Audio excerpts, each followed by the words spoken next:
Welcome to the Feast Life, where we empower you, the modern homeschool mom, to create a life and homeschool you love. One founded on faith, family, freedom, and fun. I'm your host, Julie Ross, creator of the award-winning homeschool curriculum, A Gentle Feast, and a certified Christian life coach. For more information on today's episode and to access my free gift for you, check out thefeastlife.me. Charlotte Mason once said, "Life should be all living, not a mere tedious passing of time." So on this show, we seek to savor the feast of life. Girl, grab your favorite beverage and pull up a chair. You are welcome at this table.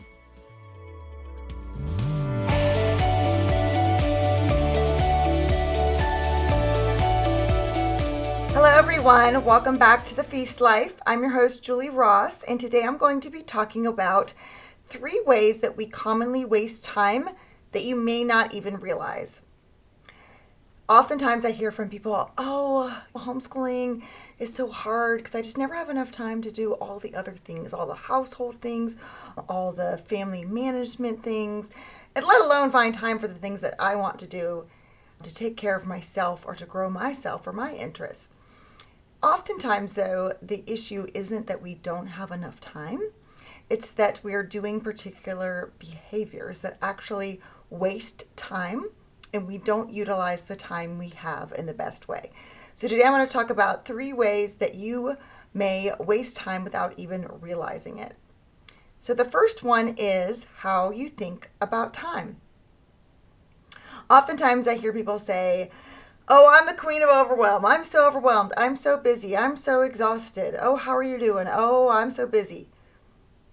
I used to answer that question all the time. How are you doing? I'm so busy. I'm so tired. I'm so exhausted. I said those things all the time. Can you relate?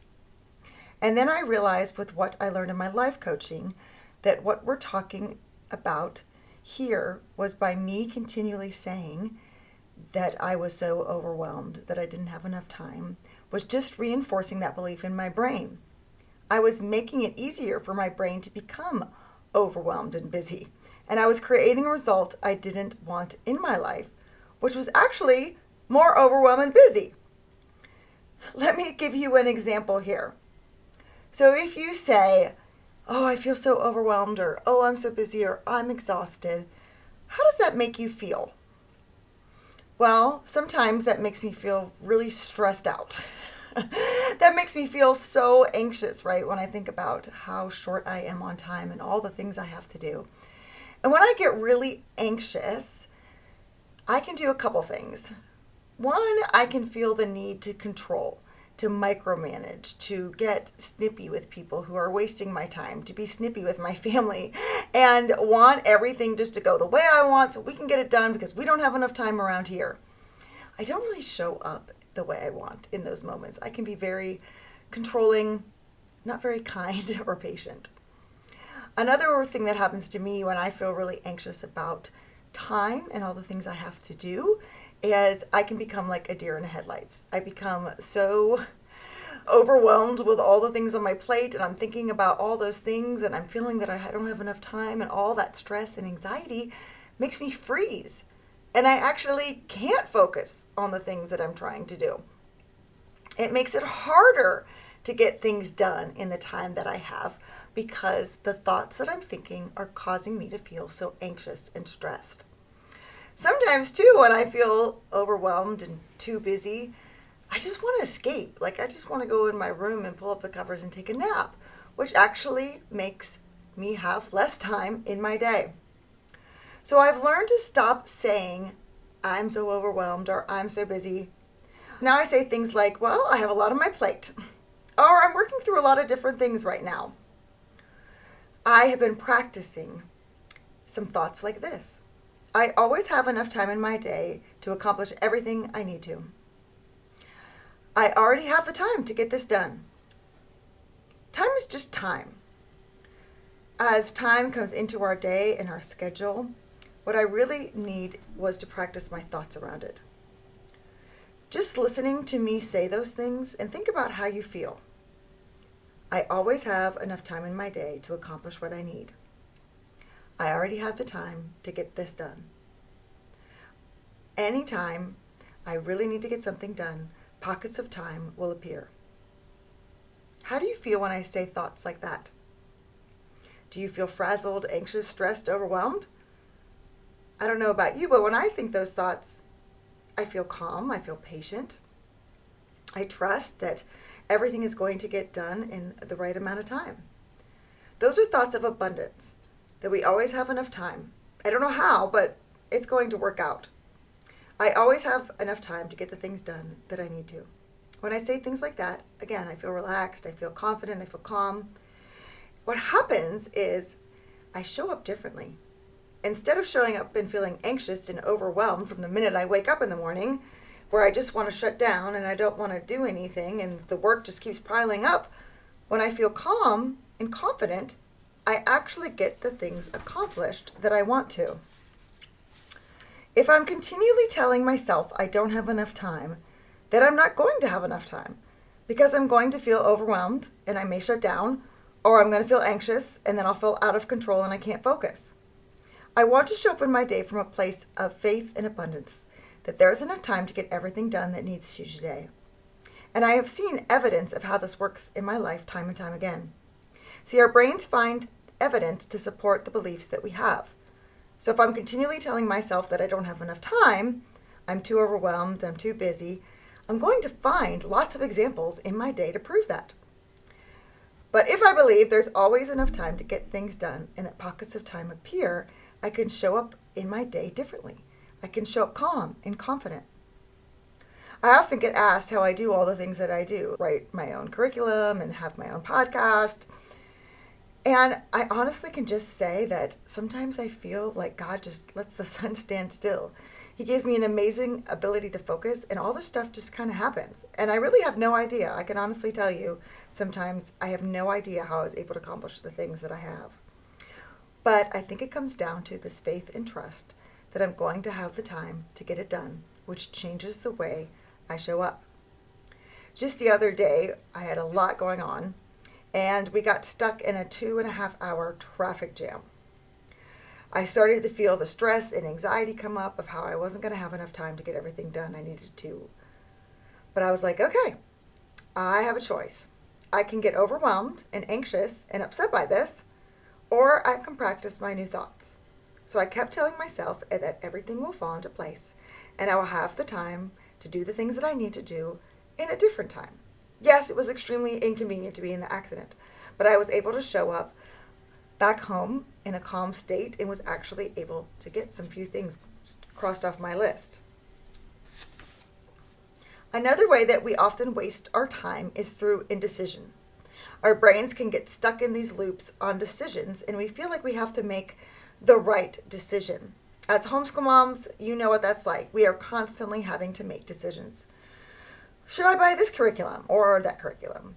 Should we sign up for this co-op or do this class? Should we do soccer or should we do football? And the decisions go on and on. And the more we think about them, the more that we reinforce the mental pathways, and then the more we start thinking about them. Then we can get into cycles where we feel stuck and we don't even realize how much time we're actually wasting just thinking about the decision over and over again. My coach told me when you have two choices, you have a dilemma. There are always more than two options. It's not this or that. Let your brain be creative and think about other possibilities. So it really isn't, do I sign Timmy up for soccer or football? Do I sign up for that class or this class at co-op? There are always more choices than that. When we put ourselves in a dilemma, we tend to overthink and overanalyze, and we can get stuck over what is and get into what I call analysis paralysis, where we're just frozen and can't even make a decision because we can't stop analyzing it. And in doing so, we are wasting so much time. So I encourage you, if you have something you're trying to make a decision about, set time on your calendar to think about that decision. And when thoughts come up, or you start to worry, or you start to feel anxious about the decision, stop your brain and say, no, I am going to think about this Friday at 3 o'clock. And when Friday at 3 o'clock comes around, set your timer and give yourself 30 minutes to do a brain dump and just write everything that comes into your head around that decision.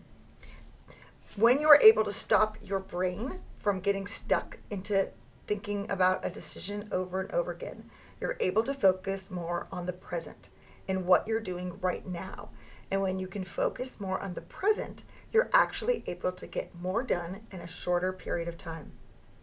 Oftentimes, we just need to make a decision. Like I said, so often we think that there's a right decision and a wrong decision. But most of the time, that's really not true. It's not like there's this one or that one, that one's right and one's wrong, because that can create a lot of stress. If I don't choose the right decision, let's say I put Timmy in football and he was really supposed to play soccer and his whole life will be ruined if I don't figure out this one decision. Man, that's a lot of pressure, isn't it? Or what if I don't sign up for that co-op? Then I'm going to have to wait a whole year before we can sign up for another one. And we put so much pressure on ourselves to make the right decision. And most of the time, there really isn't a right or wrong decision. So we can take the pressure off. Either decision that I'm going to make is beneficial for my family. If you decide you take a year and Jimmy doesn't actually like soccer, well, maybe I can find some winter football league or an indoor football class instead. There are always more than one option. Maybe Jimmy doesn't even like either of those choices and he wants to actually take ice skating. You don't know until you actually make a decision. And the quicker you learn to make decisions and then realize, oh dear, well, I'm not actually liking this decision, and you learn to make another one, the easier it will be for you to trust yourself and have confidence in your decision-making ability. What it really comes down to is we get in these indecision ruts because we feel so much pressure to make the right decision and we don't trust our own judgment. But when you start taking action and you start making decisions, it actually builds your confidence. And then you go, oh, well, yeah, I don't feel so much pressure now to make the right decision because I remember 2 years ago we tried that one thing and I realized really soon, oh, that wasn't going to work. So we backtracked and we decided something else. And you know what? It was a really great experience. You don't have to get it 100% correct all the time. Take an action, take another action, learn and grow. Don't let yourself waste time spinning in indecision cycles. Today's episode is brought to you by A Gentle Feast. A Gentle Feast offers a complete living books curriculum, an award-winning early reading program, and more tools to equip you to apply Charlotte Mason's timeless philosophy into your modern homeschool. Go to agentlefeast.com to check it out. Smooth and easy days are closer than you think. Another way that we waste time is that we don't actually plan out the time that we have. We all have the same 24 hours in our day. But the way that we view time, the way that we plan for our time and plan our calendars really does make a huge difference in the amount of time that we have to accomplish the things we truly want. And that's the goal here. Our days will be dictated by other people in the tyranny of the urgent if we're not purposeful and intentional about what we want to create in our lives. So we need to be purposeful with our time. You can always make more money, but you can't make more time. We're all allotted a certain amount of time and we need to be good stewards of it and make sure we're using our time wisely. But oftentimes we feel like we don't have enough time, or we say that we don't have enough time because we're busy doing a lot of things that really don't matter that much. Sometimes I feel like I'm playing a game of whack-a-mole. Have you ever seen that game in the arcade? You have a mallet and there's these little moles that pop up out of the machine and you have to whack them as they pop up. It's a really fun game, especially if you have some anger that you need to get out. But sometimes I feel like my day is a constant game of whack-a-mole. There's this thing that comes up, and then there's this thing that comes up. Oh, and now there's this thing. During the day, I get so frustrated with the people in my life that I'm caring for because I feel like I'm constantly being interrupted from the things that I actually want to do, the things that are in line with my values and priorities. I've heard it said that you could tell someone's values by looking at their checkbook and looking at their calendar. How you're spending your money, is it in line with your values and what kind of things you want to create in your life? Is your calendar showing the same thing? Or is your calendar just kind of empty and flown to the wind with all different kinds of things that come up throughout your day? If we have certain things that we want to do in our life, we have to be intentional about creating time for them. I never just wander around my house going, wow, I have an extra 30 minutes. I wonder what I should do. Oh, I wish something would just pop in my head right now because I have all this extra time. That never happens. If I do find myself with some time in between different things, what do? Well, honestly, I tend not to spend my time very wisely. I'll scroll on social media or watch TV or piddle around the house. Sometimes I just walk around and pick up little things and I'm not being intentional. What happens is we get to the end of our day or the end of our week or the end of the year, and it's like, well, I never really got around to doing the things I actually wanted to do. And the reason is not that we don't have enough time. It's because we weren't intentional about planning the time that we did have. The average American spends 4 hours a day watching TV and an hour and a half on social media. That's 5.5 hours a day. When we think about it like that, what could you do in 5.5 hours of extra time? Man, I could write a book or learn a new skill like playing guitar or learn a new language. There's a million things I could think of to do in 5.5 hours. Now, it's not that watching TV or going on social media is horrible. I mean, we all need to relax, right? But it's about doing it in moderation and actually planning for those things and not just doing it because you're bored and you don't have a plan for your day. We need to do things in our life that don't make us feel worse afterwards. We need to plan times in our lives for the things that will make us feel better.